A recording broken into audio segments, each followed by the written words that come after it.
This is Inside the Wolf's Den, an entrepreneurial journey with Shawn and Joni Wolfswinkle.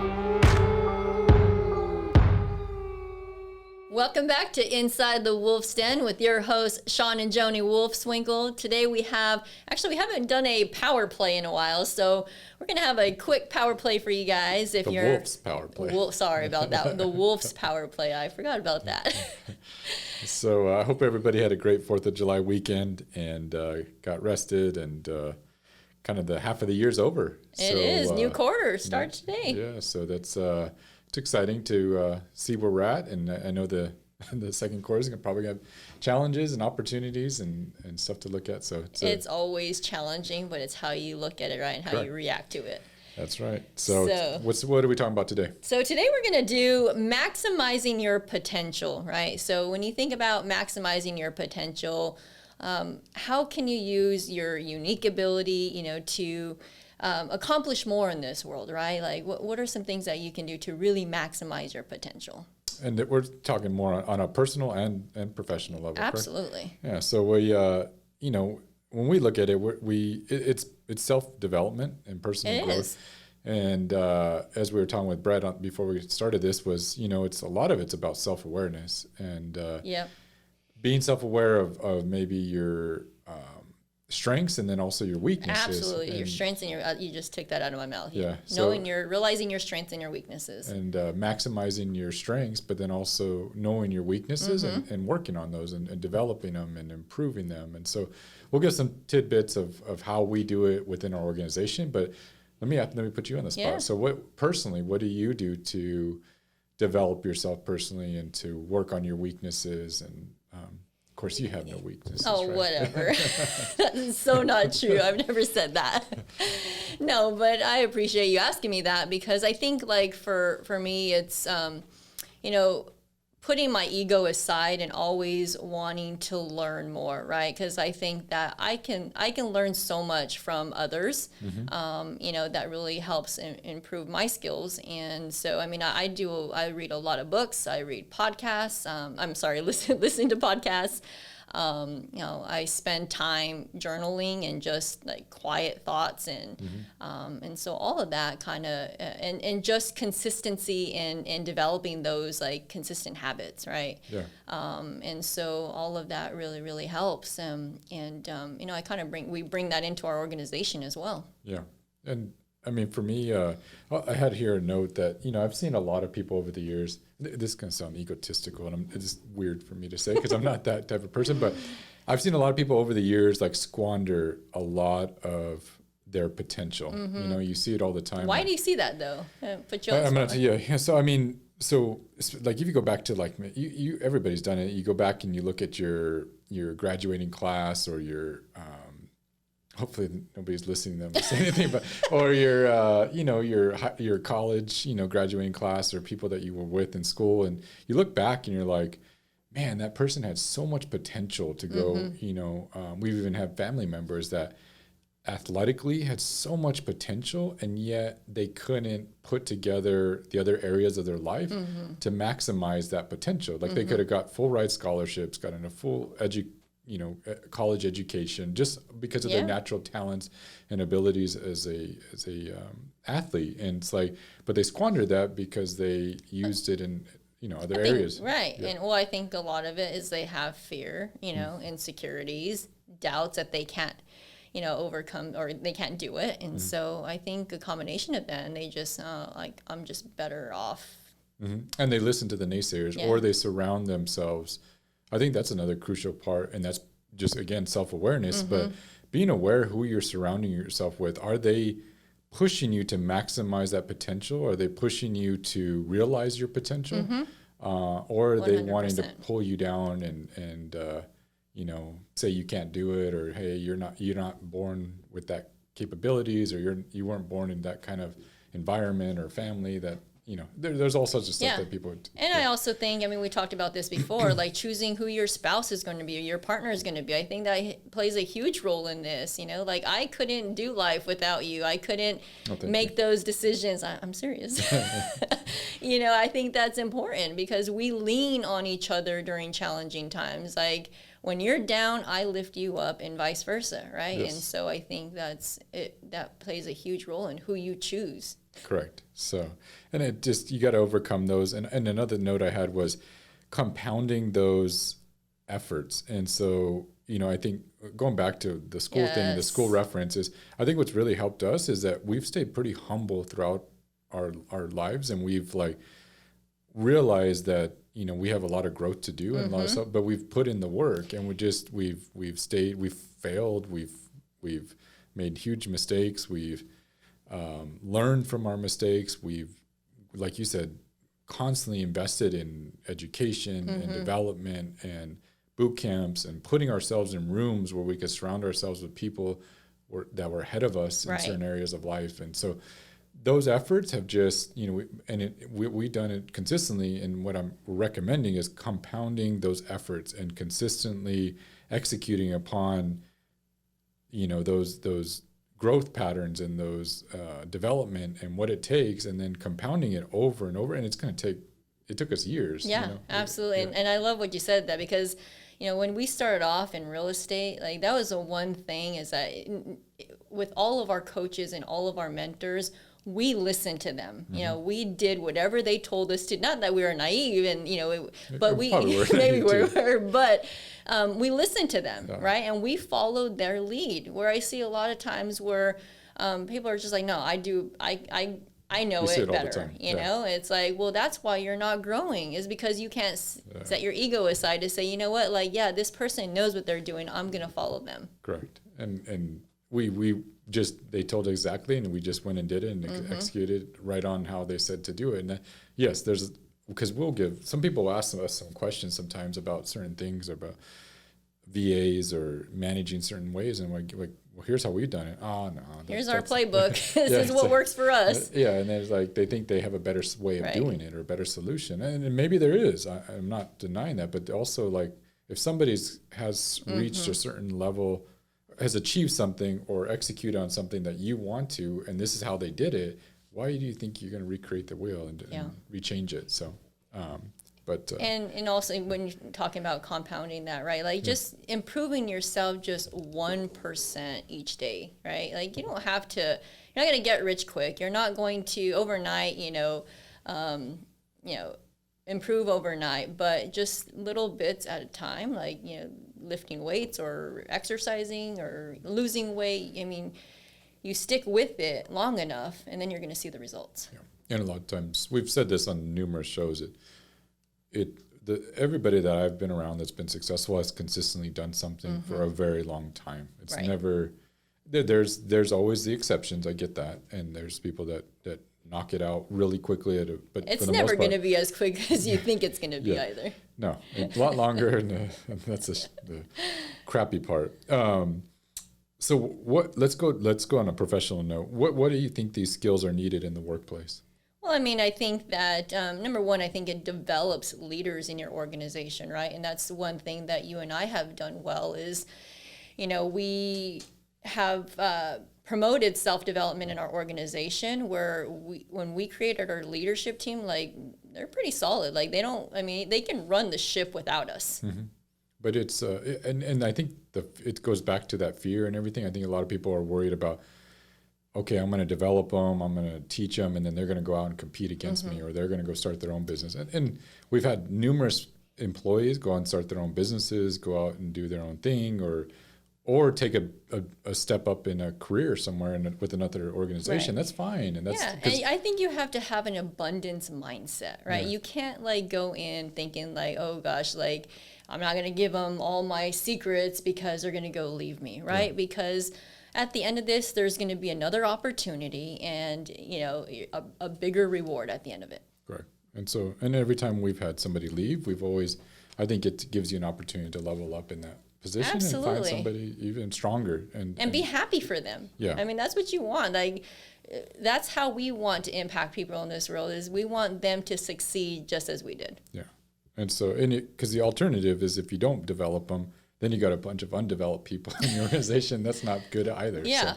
So, yes, there's always that risk they're going to leave or they're going to move to another opportunity, but that's that's the risk you got to take, and you got to be happy for them and accept that. And, Absolutely. And we always say that we love to promote within our company as well, right? And so it's just an opportunity for them to also advance in their career in different departments or different skill set. Again, because we should all be willing to learn more. So how can the listeners out there, if they have people that they manage or in their own company, how can they maximize their employees or their team members' potential? So we do several things in our organization, but one of the things that we have a book club. So we, read a book together once a quarter. And I think that, and not just our team in Houston, but across the organization, our remote team members in Mexico and the Philippines, and they love that, right? And so it just really helps to develop them personally. And we're going to, next week's episode, stay tuned for that one, because Joni and I are going to highlight our 10, most impactful books for us and in our organization top 10 books for that sure. we've read in our organization. So stay tuned for that for next week. So I think if you run an organization, if you don't have a book club, that's something that you can implement right away. And it costs money. We buy books for everybody. We take time, in the morning, 15 minutes every morning that we're paying employees to share about the book, and we go through a couple chapters a week, So a couple chapters a week, and then we talk about it every Thursday, and highlight it and highlight the points. And people, it's fun because you hear people sharing what they learned or what impacted, and sometimes there's not much, but then there's other times where people really get into it and talk about it. And what's cool too is like when we have new employees, we kind of give them like a set of the books that we like, that we highly recommend, right? And so when they show up on day one, they have already a library full of books on their desk that they can start reading. So. At least shows them up front that we mean what we say we're going to do, and we're passionate about the development of that. And if you work for us, then you know that you're going to be developing yourself at some point, because everybody in our organization is working on self-improvement. And it creates the culture and within your organization. And if you're not into self-development, you're probably not going to fit here, because you're going to be left behind and be outgrown by everybody else. So for sure. Some of the other things, we on Thursday, Brett runs a customer service workshop, and I think he does a fabulous job at